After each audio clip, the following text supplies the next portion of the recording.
Before we get into today's show, let me tell you about the latest deal from Mike Lindell, MyPillow. Once again, the big box stores have canceled their orders simply because they don't agree with Mike Lindell's politics. They don't like it because he supports President Trump. Well, he's going to pass that savings on to you. No more middleman. And boy, does he have some great deals on the Giza Dream sheets and the Percal bed sheets. Listen to this. Giza Dream queen size, normally $139.98. Your wholesale price, $69.99 when you use promo code Joey. King size, only $79.99. The Percal queen size, normally $89.98. Your wholesale price, $29.98 when you use promo code Joey. Just call 1-800-893-4059 or go to mypillow.com. Always use promo code Joey. Free shipping options available. This allotment's not going to last very long. When they're gone, they're gone. mypillow.com.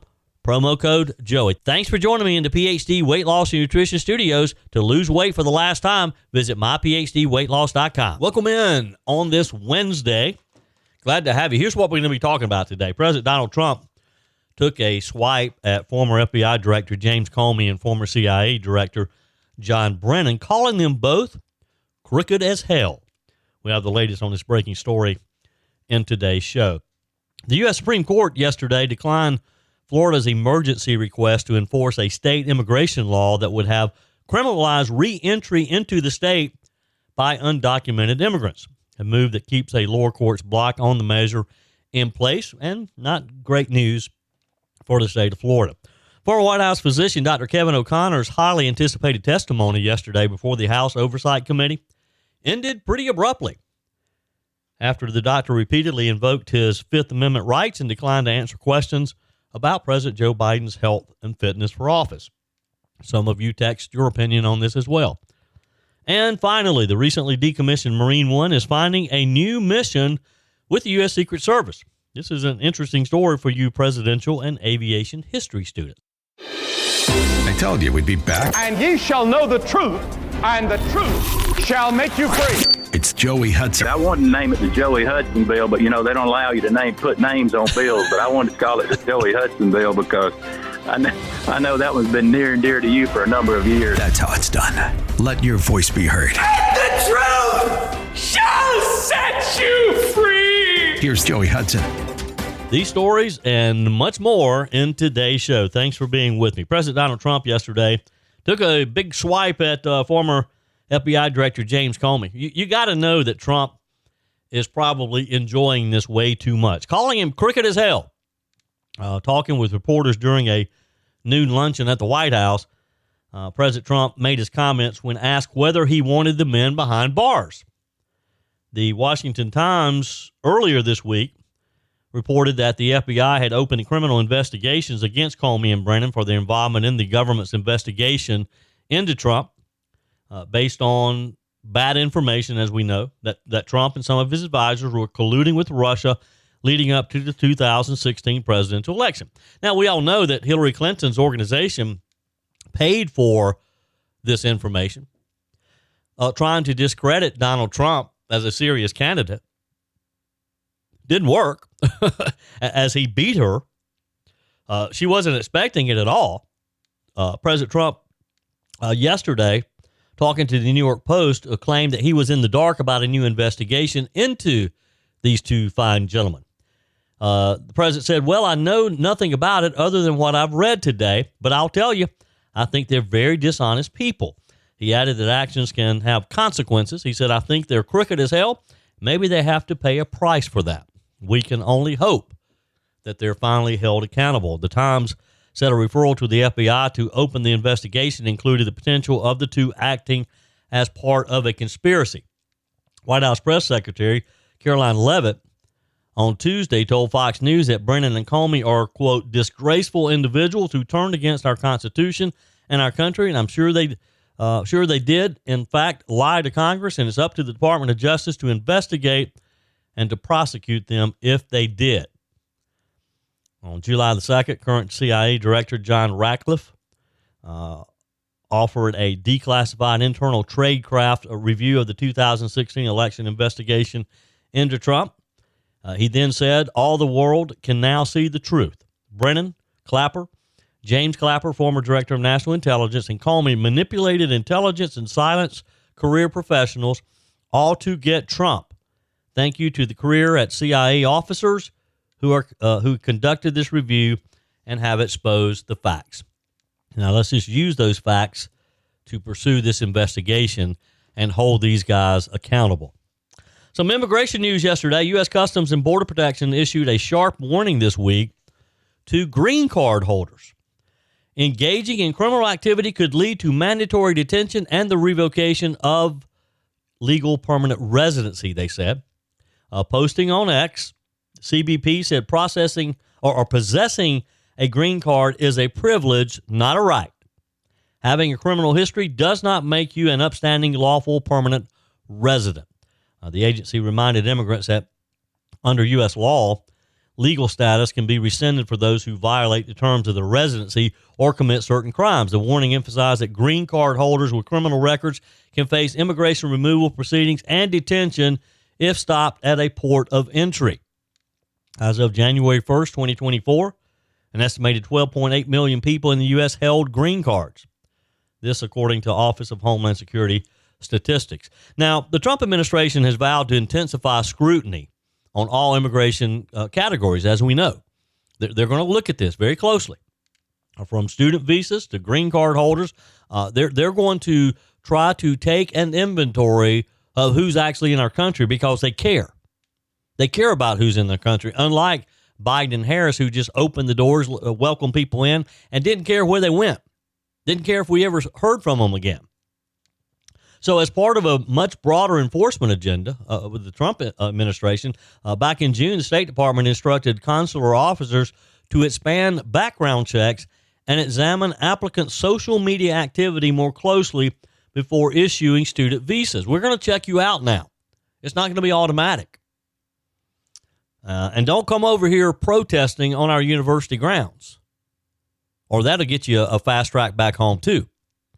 So several arrests this year have highlighted the Trump administration's much tougher posture. In one high-profile case, pro-Palestinian activist Mahmoud Khalil was arrested in March at his New York home. Authorities accused him of participating in violent protests at Columbia University and distributing anti-Israel propaganda.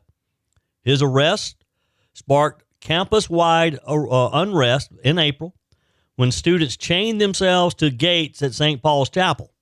Khalil was released from federal detention last week pending further legal proceedings. Now, some legal experts are pushing back. Immigration attorneys, advocates stress that green card revocation is not as simple as CBP's post might imply. I don't understand why that would be the case. Why not? Amelia Wilson, a law professor at the Elizabeth Hobbs School of Law and director of the Immigration Justice Clinic. Now, that tells you something who she is. Immigration Justice Clinic. She says the Department of Homeland Security cannot unilaterally revoke a permanent residence status, saying there is a legal process that includes formal notice and the right to a hearing before an immigration judge. Well, that may be the case, but they can still send you home if you violated the law and violated the terms of your being here. As the statement said in the beginning, having a green card is not your right. It is a privilege. Under the Immigration and Nationality Act, permanent residents facing revocation must be served a notice of intent to rescind, giving them an opportunity to contest the action in court. So what does this mean? While the CBP's message is framed as a warning, as a threat, as a, hey, pay attention here, some legal experts argue that it also risks sowing fear and confusion among lawful immigrants. Still, the administration insists it will continue to enforce immigration laws aggressively and particularly against those who abuse the system or threaten public safety. Look, if you're here, if you have a green card and you are honoring our laws, you're not breaking the law, you don't have anything to be concerned about. But if you're out there breaking the law, if you're here on a student visa, I would suggest that maybe you skip the next protest. Maybe you stay in your dorm room and you study for your exams next week rather than marching around out there as if you are an American citizen. You have the right to protest. For green card holders with any criminal history, Immigration's attorneys recommend consulting with legal counsel before international travel and keeping documentation in order or in case of CBP inquiries at ports of entry. And again, abide by our laws. Be good, and you'll be okay. It's just that simple. You know, I just love it when some of these people, some of these activists who are here in our country and taking advantage of all we have to offer, but yet they think that they have that right just because we value freedom of speech. They think that they have that right to protest and to challenge us on our way of life. Tell us how we should be living. Tell us what we should be doing. It doesn't work that way. If you're here from Iran or from Iraq or anywhere, South America, you're here as our guest. And until you become a legal citizen of the United States, you do have some limited, you can always be sent back home. If you don't like it here, if you feel like that, we're violating your rights, then self-deport. Just turn around and go back from whence you came. It's just that simple. But if you want to stay here, if you want to continue in school, you want to graduate, or if you're here on a work visa and you want to keep your job, then just abide by our laws.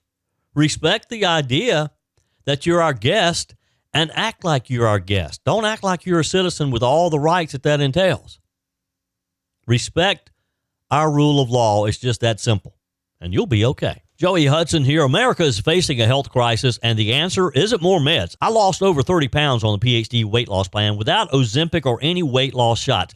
Don't settle for a lifetime of medication. GLP-1 injections like Ozempic help some people lose weight, but they come with side effects, high cost, and most gain it back when they stop. At PhD Weight Loss, we reveal Big Pharma's big secret. Your body already makes GLP-1, the appetite-fighting hormone. Our program helps your body make it naturally so you'll drop the pounds faster. With the PhD method, no side effects, no long-term risk, no rebound weight gain, just natural, lasting results, all without hunger or cravings. Right now, get a free body scan and personalized metabolic assessment. Discover your body's true potential without a shot. It's free and gives you the keys to your personalized plan. Do like I did and don't trade your health for a quick fix. Call now at 864-644-1900. That's 864-644-1900 or visit myphdweightloss.com, myphdweightloss.com.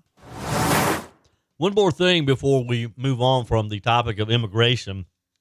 The U.S. Supreme Court yesterday declined Florida's emergency request to enforce a state immigration law that would criminalize reentry into the state of Florida by undocumented immigrants, a move that at this point keeps a lower court's block on the measure in place.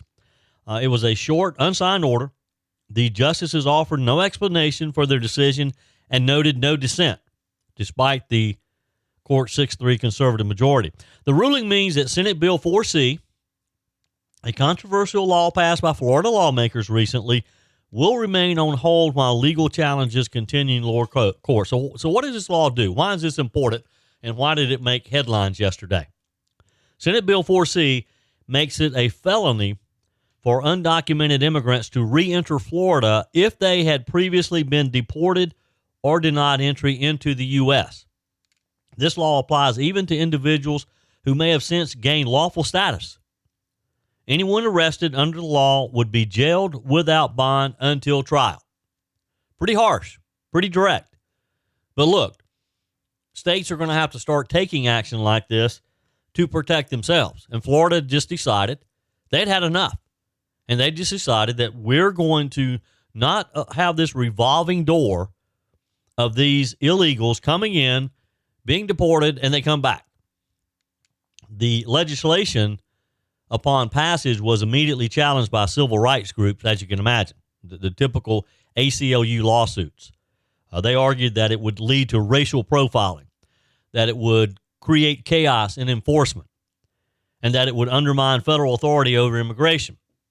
U.S. District Judge Kathleen Williams issued a preliminary injunction back in April, saying that the law likely conflicts with the federal government's sole authority to regulate immigration and deportation.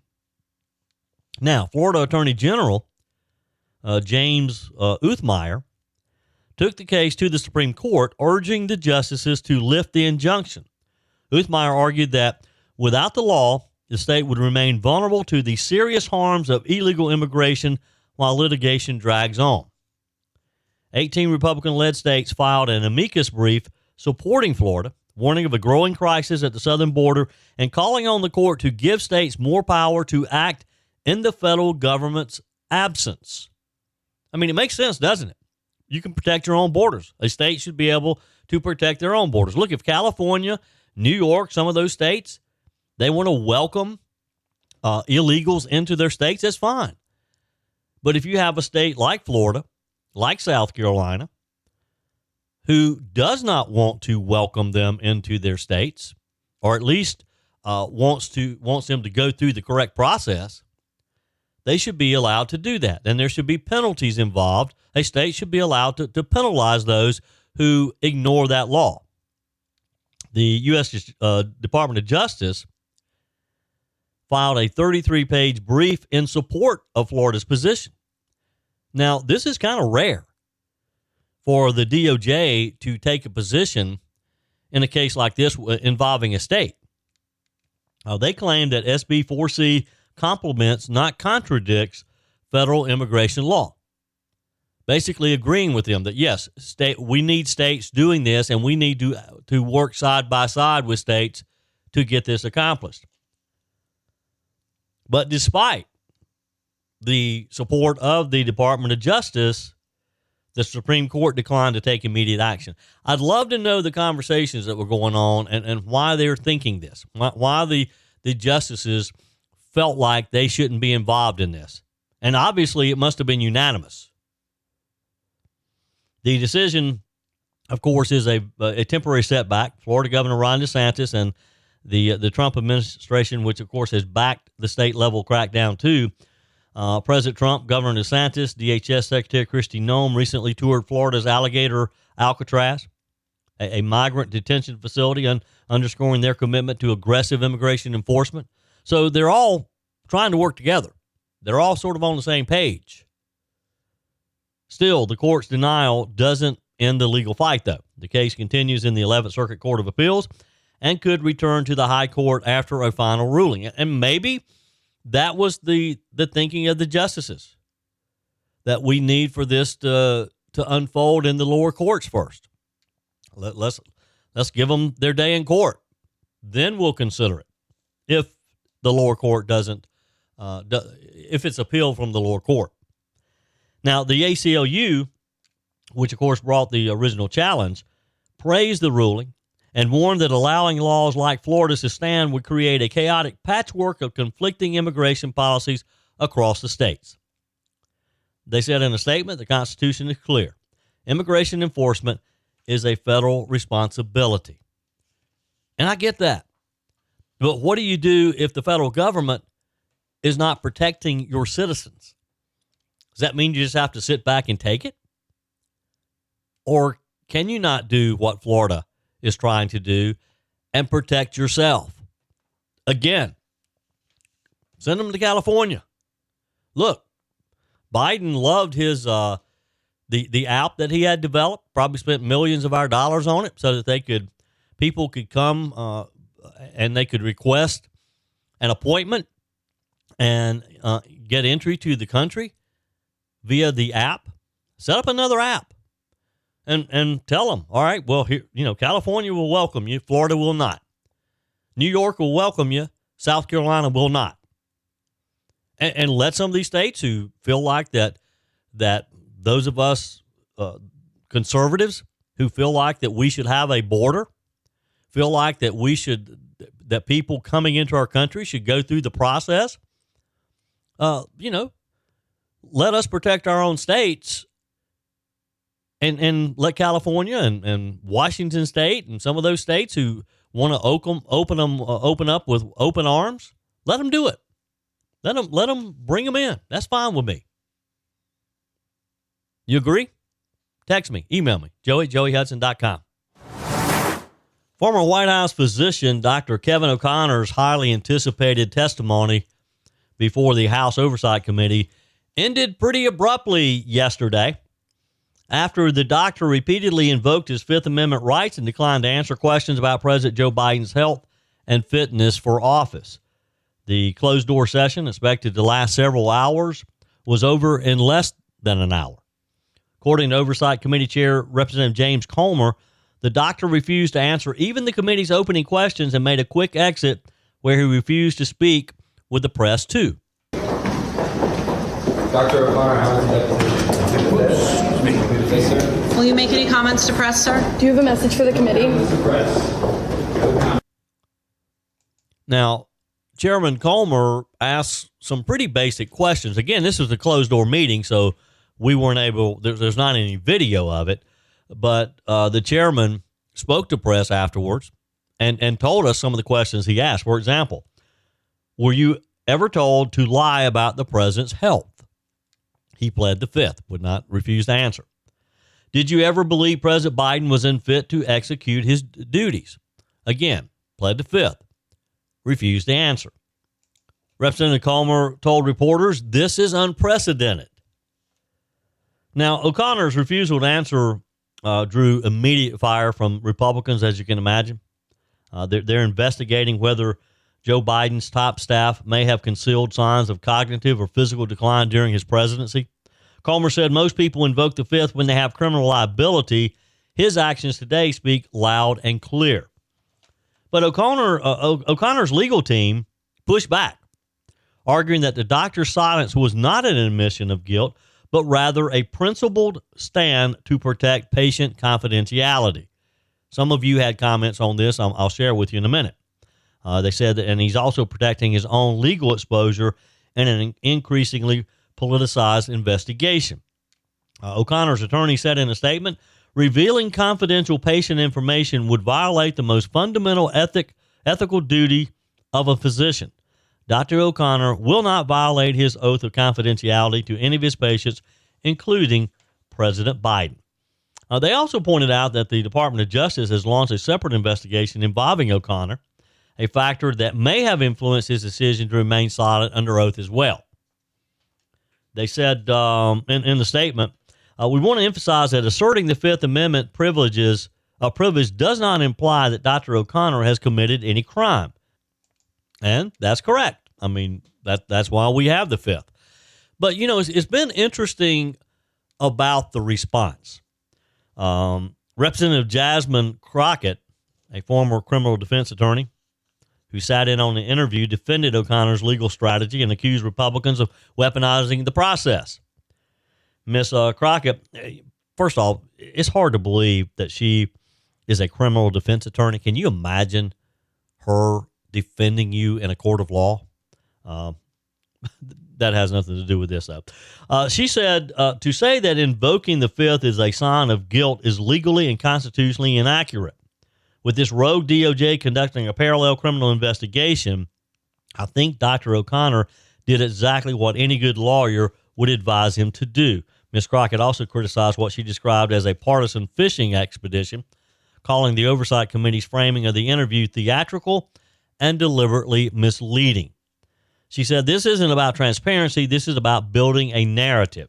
She was happy to speak to reporters afterwards. O'Connor and his lawyers entered the deposition just after 10 a.m.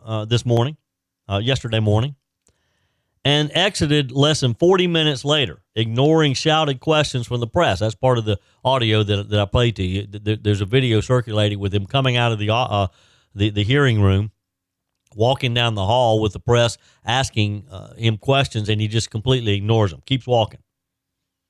Comey, however, made it clear that yesterday's developments won't stall the committee's work. He said that they have several other witnesses who will be deposed, and that that this is something that the American people care about, saying that we're going to continue to investigate and will be transparent about our findings. Among those already questioned is former Biden staff secretary Neera Tanden, with more ex-White House officials expected to be subpoenaed and questioned in the coming weeks. So why is this important? The questioning of a sitting president's physician is virtually without precedent, highlighting the extraordinary tension around Joe Biden's fitness for office and the growing scrutiny of how his team has managed public perceptions of his health during his term in the White House and even after leaving the White House. The White House maintains that Biden, the former staffers of the White House, of the Biden White House, say that Biden was fit for duty. Critics have pointed to moments of visible confusion, verbal stumbles, shaking hands with somebody who wasn't there, something that the administration denies. But we saw some of it. I mean, we saw some of the video of Joe Biden speaking to a group of people and then walking away from the podium, clearly confused on which direction to go, clearly confused on what to do next.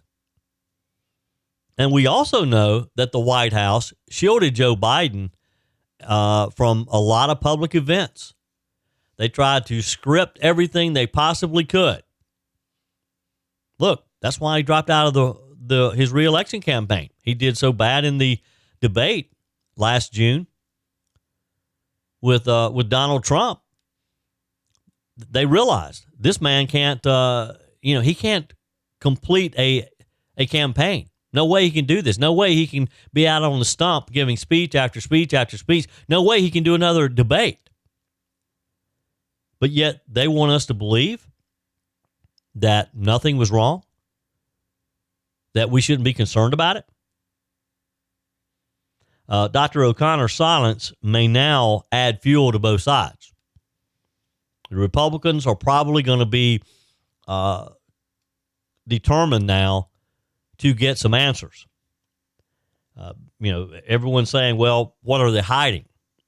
Democrats, a case study in the risk of politicizing medical confidentiality, that's going to be their thing, is, you're trying to invade someone's personal life. For now, the Oversight Committee investigation will continue on, though. There'll be more closed-door sessions, more subpoenas, more partisan battles, and we don't know where this is headed. I've received some interesting responses from you, though, and I'd love for you to I'd love to get your take on this. You can text me. You can email me, joey@joeyhudson.com. You can leave me a message on the MyPillow message line, 864-477-JOEY, 864-477-5639. Always remember to use promo code Joey when you go to mypillow.com and place your order. Take advantage of Michael and Dale's special offer right now. Still has some Percale bed sheets. You can get a set for as low as $24.98 when you use promo code Joey at mypillow.com. You can call 800-893-4059 as well. Have your credit card ready. And for a limited time still, when your order's over $100, you're going to receive $100 in free digital gifts. They'll talk with you about it when you place your order, or online when you place your order. These sheets are amazing. They're breathable. They have a cool, crisp feel. They're the most comfortable sheets you'll ever own, I promise you. If not, send them back. Michael and Dale's warranty applies. Send them back if you're not completely happy with them. What I love about them, too, is they're big enough. They have deep pockets. They'll fit over those thicker mattresses that so many of us have now. So go to mypillow.com. Call 800-893-4059. Always use promo code Joey while you're there. Check out pillows. Check out the MyPillow slippers. All the great products that they have. But let me know what you think about this. My buddy Dom in Illinois made a point that he thinks that we should respect the doctor-client privilege. And I do too. Here's what I don't think we should do, though. If this Dr. O'Connor knew at the time that Joe Biden was unfit to serve as president of the United States, but yet he gave him a clean bill of health, he told the public at during his annual reports that Biden, in fact, was capable, then he needs to be held accountable. But also, Ray made a good point in his text. And I'm going to read you Ray's text. He says, "Good day, Joey. Time to stir things up. Congress is holding hearings on the Biden mental state cover-up. If everyone on the left admitted to the cover-up, what would be the result? We are as bad as the other side. If we are honest with ourselves, we know that no one will go to jail and nothing will happen to the left.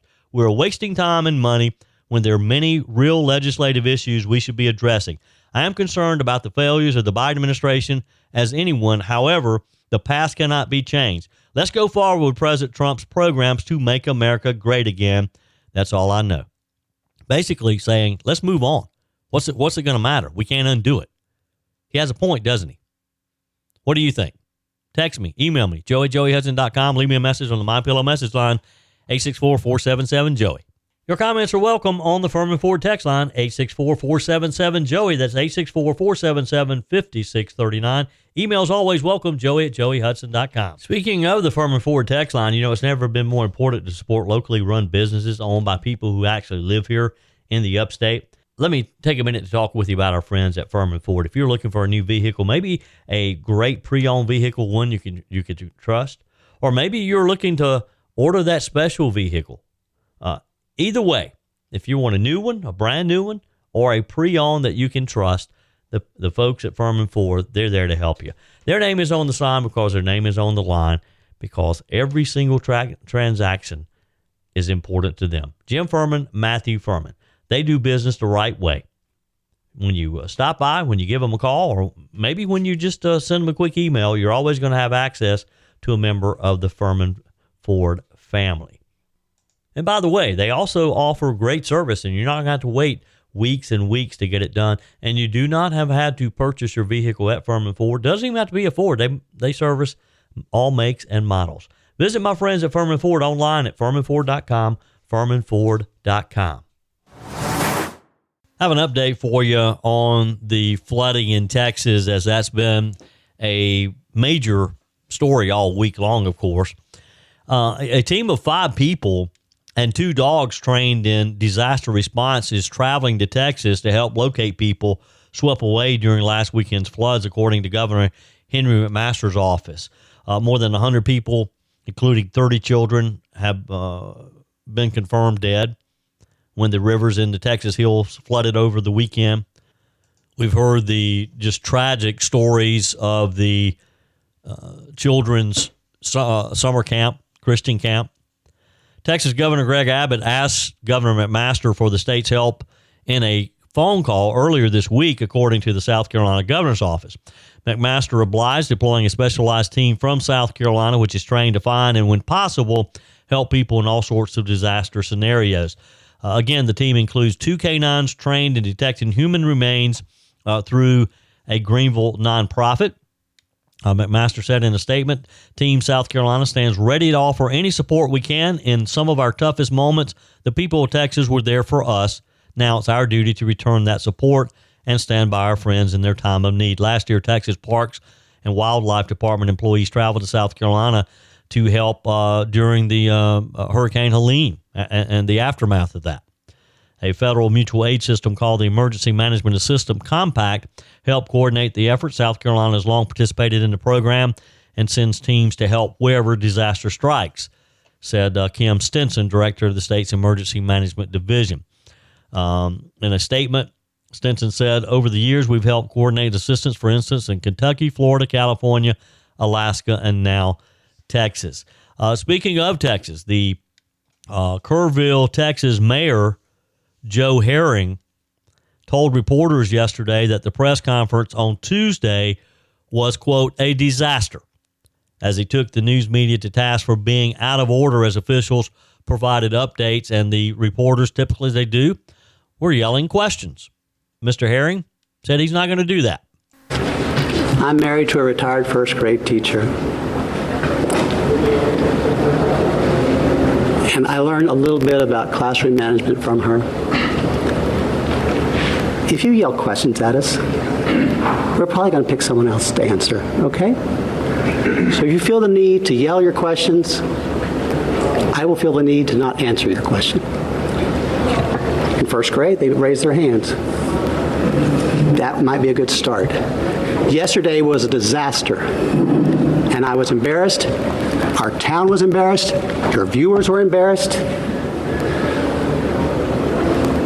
And I don't want that to happen again. And good for him. Good for the mayor. Call him out. In another exchange, after his warning, Mayor Herring paused and held his hand up as questions were asked from reporters and said, "Listen, people are yelling again. I didn't really want," and he stopped them. A reporter could be heard replying, "If you offer only 3 questions, you're going to have the yelling." The mayor replied, "Guess what? You're in Kerrville, and we're going to do it my way." Look, I understand there are a lot of questions, but there'll be time for those questions. Now's the time to let the mayor, let these areas, again, recover their people, find their people who are missing. Then we can start talking about what could have been done to potentially avoid this. Reporters pressed local officials for clarity on the timing and effectiveness of emergency alerts. They questioned whether the county's emergency management officer was awake and monitoring conditions when the flash flood warnings were issued. I mean, basically, a bunch of fingers are being pointed. Sheriff Larry Letha deflected inquiries about the alert system's responsibilities, while Lieutenant Colonel Ben Baker of the Texas Game Wardens stated that the briefing would focus solely on ongoing recovery efforts, declining to address questions about accountability. The sheriff said those questions are going to be answered. I believe those questions need to be answered to the families of the loved ones, to the public. But he said that the priority right now is recovering victims. He said, we're not running. We're not going to hide from anything. And again, there's a time for everything. Of course, hardest hit area, Camp Mystic, the all-girls Christian summer camp that we've learned so much about these past few days in Hunt, Texas, where 27 campers and counselors were initially reported missing. As of yesterday, 5 campers and 1 counselor still remain unaccounted for. But the big question, and it's a legitimate question, is over the growing concern about whether local officials took any meaningful steps to warn campers and residents in this region. It's known as Flash Flood Alley. The area's history of dangerous floods is well known, yet some believe that concerns about how prepared authorities were have the questions have gone unanswered. And the mayor is saying, look, we're going to get to that, just not now. There's a report that a neighboring county next to Kerr had, in fact, installed a early warning system just recently, and that they lost no one because their system worked. In Kerr County, where, again, about 90 bodies have been recovered, officials say their current focus is on recovering. County Judge Rob Kelly acknowledged that Kerr County lacks a public flood warning system. Officials have long discussed the idea that they needed one. A $875,000 grant request to FEMA was denied 8 years ago. Kelly added that efforts to fund the system locally stalled after residents rejected the cost. Now, I'm sure there won't be that debate now. Hindsight is 2020. The region's vulnerability is not new. I told you about this yesterday, 1987. A flooded nearby Comfort swamped evacuation vehicles from a youth camp, very similar, killing 10 teenagers.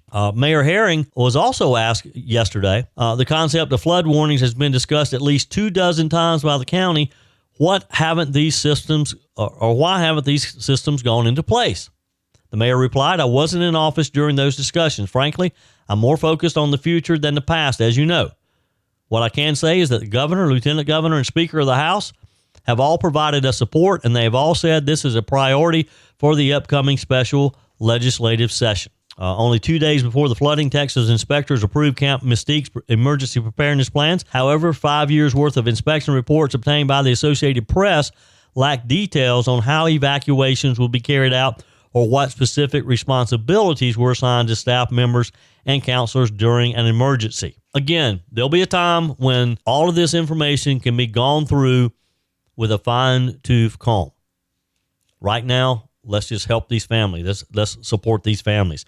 And yes, if you're in an area that is prone to flooding like this, you need some type of early warning system. Look, I guarantee you there's not a person in this area now who would think the $875,000 price tag is too much. I can guarantee you there's families who have lost loved ones who would gladly donate $875,000, but it's not going to bring their loved one back.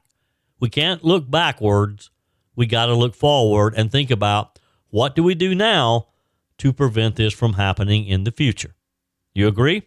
Text me, email me, joey@joeyhudson.com.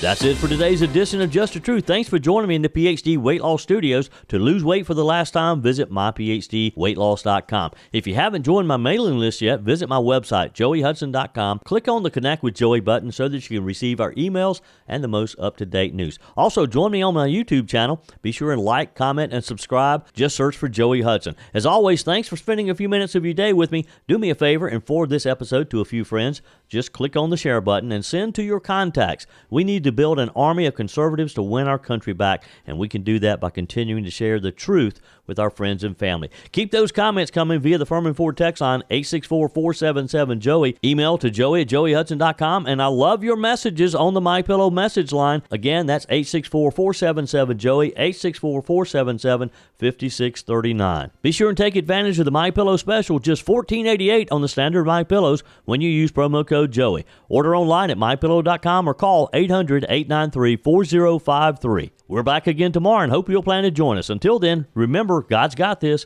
He's still in control.